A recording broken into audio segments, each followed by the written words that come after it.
Hi, I'm Samantha, a third grade teacher who thought she had life all figured out. Turns out, I was way off. There I was, knee-deep in old photo albums, trying to create a killer slideshow for my mom's 50th birthday. My tiny apartment was decked out in streamers, and my boyfriend, John, was lounging on the couch, chuckling at my dedication. Samantha, you're going overboard. Your mom's going to love it no matter what, he said, munching on chips. I rolled my eyes. John, you don't get it. Mom deserves the best. She's done everything for me. As I flipped through another album, something strange caught my eye. Hey, that's weird, I muttered. John looked up. What's up? These photos. The dates are all wrong, and Mom looks different here. I held up a picture of her supposedly on my 10th birthday, but her hair was short. I distinctly remembered it being long that year. Maybe it's just an old photo, John suggested. I shook my head. Look at the date. It doesn't make sense. Just then, my phone buzzed. It was Mia, my best friend since forever. Hey, you still coming over to help with the decorations? On my way, girl. I've got glitter and I'm not afraid to use it. I laughed, pushing the weird photo discovery to the back of my mind. Mom was always traveling for work when I was a kid. It was probably nothing. Later, as Maya and I were hanging a happy 50th banner, she asked, So, did your mom bring you back anything cool from her latest trip? I grinned. A snow globe from Paris. It's so tacky, I love it. Maya laughed. Classic Sandra. Remember when she missed your dance recital because of that emergency in Tokyo, but then sent you that amazing kimono? I nodded, but something about that memory bugged me. Yeah, it was gorgeous. But I don't think I ever saw any pictures from that trip. Maya shrugged. Probably too busy working. Your mom's always been a superhero like that. As we finished up, I couldn't shake this nagging feeling. I found myself staring at the wall of photos, trying to piece together a puzzle I didn't even know existed. John came up behind me, wrapping his arms around my waist. Your mom's going to love this, Sam. You've outdone yourself. I leaned back into him, pushing down the doubts creeping in. Thanks, babe. I just want everything to be perfect. She deserves it after everything she's done for me. Later that night, I slipped into Mom's office, my heart pounding. I'd never snooped before, but those photos were haunting me.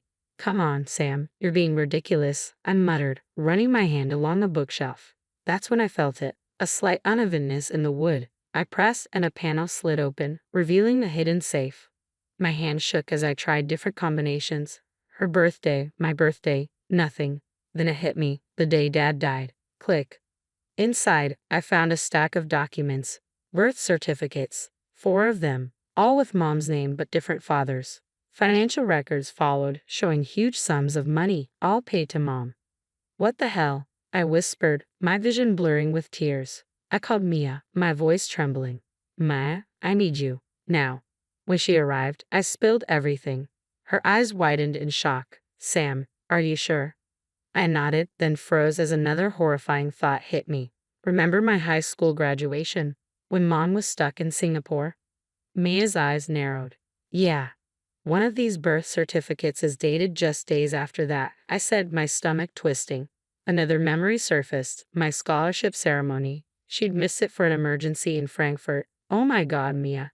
Days later, I heard Mom's key in the lock. I sat in the darkened living room, the documents spread across the coffee table. She flicked on the light, and her smile faltered when she saw my face. Samantha, why are you sitting in the dark, sweetheart? Who are they? I asked, my voice eerily calm. Who are you talking about, darling? I held up the birth certificates. Don't lie to me, Mom, not anymore. Her face crumpled. Samantha, I can explain. Explain what? I shouted, standing up. That you missed my graduation to have another kid? It's not that simple, she whispered. Then make it simple, I demanded.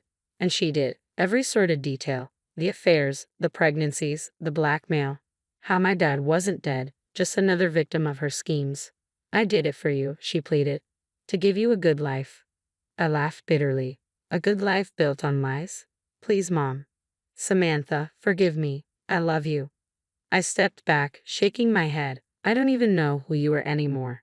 As I walked out, her sobs echoed behind me. My entire world had just shattered. Everything I thought I knew was a lie. I stared at my phone, thumb hovering over the send button. 4 messages to 4 strangers who were apparently my siblings. My head was spinning. Just do it, Sam, I muttered, hitting send before I could change my mind. The replies trickled in over the next few days, each one making my heart race. Coordinating the meeting wasn't easy. James was in Nashville, chasing his music dreams. Sophia was swamped with finals in Boston. Michael had just started a high-pressure job in Chicago.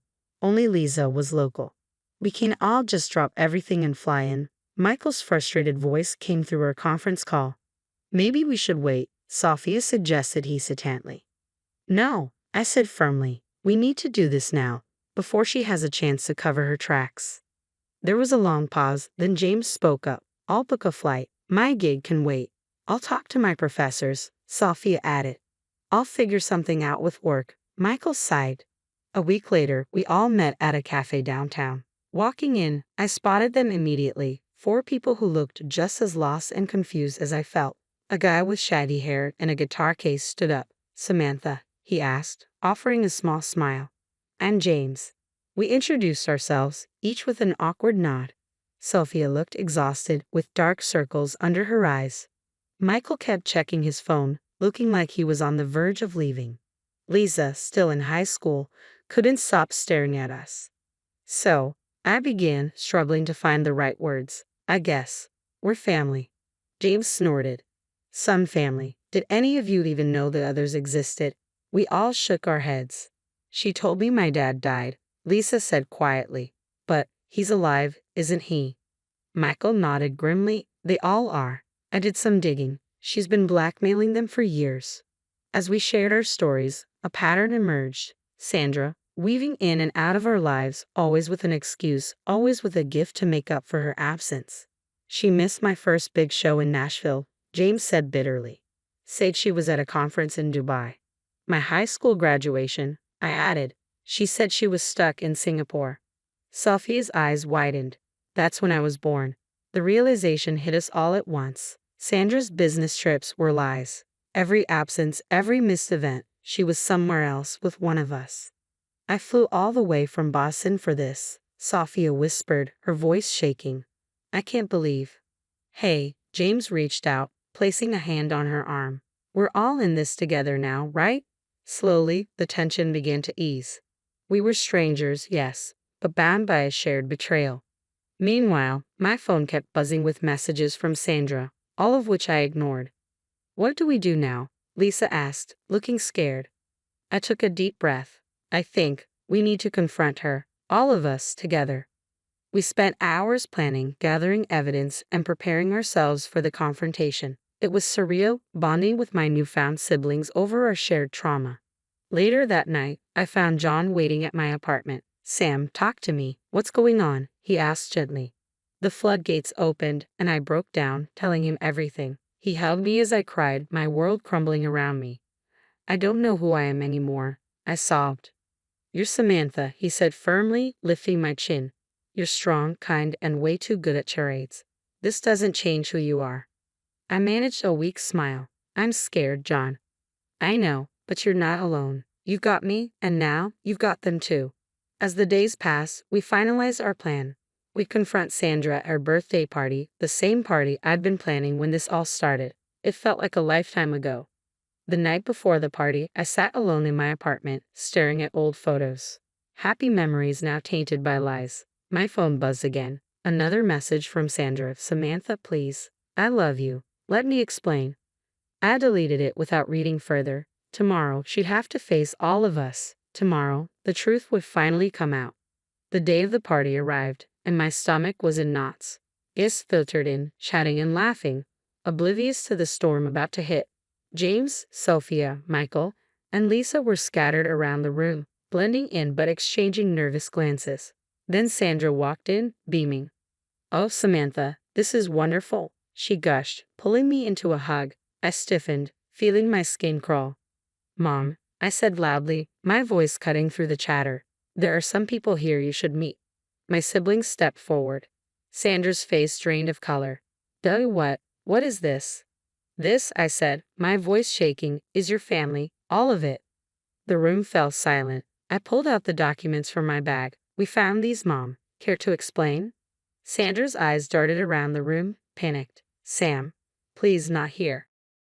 No, I cut her off. You don't get to hide anymore. I laid out everything. The birth certificates, the financial records. You missed my high school graduation because you were giving birth to Sophia, I said, my voice breaking. My scholarship ceremony. That was Lisa. One by one, my siblings shared their stories. James talked about missed concerts, Sophia about lonely Christmases, Michael about unanswered calls. Sandra crumbled before us, her perfect image cracking. I never meant for this to happen, she sobbed. The first time, I was scared. I needed money. Then it just spiraled. You lied to us our entire lives, Michael said coldly. I love you all, Sandra pleaded. Everything I did was for you. No, I interrupted, my voice steely. It was for you. We were just collateral damage in your schemes. The guests were murmuring, shocked. I saw Sandra's boss whispering furiously into his phone. Please, Sandra begged, her voice desperate. Forgive me. We can be a family. We are a family. Lisa, her voice quiet but steady, said, just not with you. One by one, we told Sandra we wanted nothing to do with her. As we walked out, leaving her sobbing in a room full of stunned guests, I felt a weight lift from my shoulders. Later that night, we gathered at my apartment, the air thick with unspoken words. So, what now?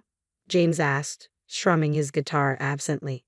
Michael leaned forward, his face set with determination. I've been thinking, we have a right to know our fathers. I want to find mine. A murmur of agreement swept through the room. Me too, Sophia said quietly. I have so many questions. It won't be easy, I warned. These men, they might not want to be found. Lisa nodded thoughtfully. But we deserve answers. We deserve to know where we came from. For hours, we talked, planned, and shared our fears and hopes. We each decided to begin the search for our fathers, to try and fill in the blanks of our lives and understand who we really were. But as the night wore on, something else became clear. James put it into words, looking around the room at each of us. You know, he said softly, no matter what happens with our dads, we've got each other now. We're family. Sophia wiped away a tear. A real family, not built on lies. We share the same pain, Michael added. The same betrayal. That's a bond right there. I felt a warmth spreading through my chest. We're siblings. Maybe not in the traditional sense, but in all the ways that matter. That night, we made a pact to support each other through our searches, to be there no matter what we found. Over the following weeks, we stayed in touch, sharing leads on our fathers, helping each other heal. I went back to teaching, finding comfort in my students' laughter. John stood by me through it all, his love a steady anchor in my shifting world. One night, there was a knock at my door. I opened it to see Sandra standing there, looking small and broken. Samantha, please. No, Mom, I said firmly. We've made our decision. All of us. We don't want you in our lives. She looked devastated. But I'm your mother? A mother doesn't do what you did. Goodbye, Sandra. I closed the door, leaning against it as tears fell. But these weren't tears of despair. They were tears of closure. The lies were over, and our truth was just beginning. Whatever we found in our search for our fathers, we knew we'd face it as a family bonded by shared pain, but also by love and understanding. The story has ended, but now I have a question for you. If you discovered your parent had secretly raised multiple families and lied to you your entire life, could you forgive them, or would you cut them out completely, as we did? Share your thoughts in the comments below. I'd love to hear your perspective.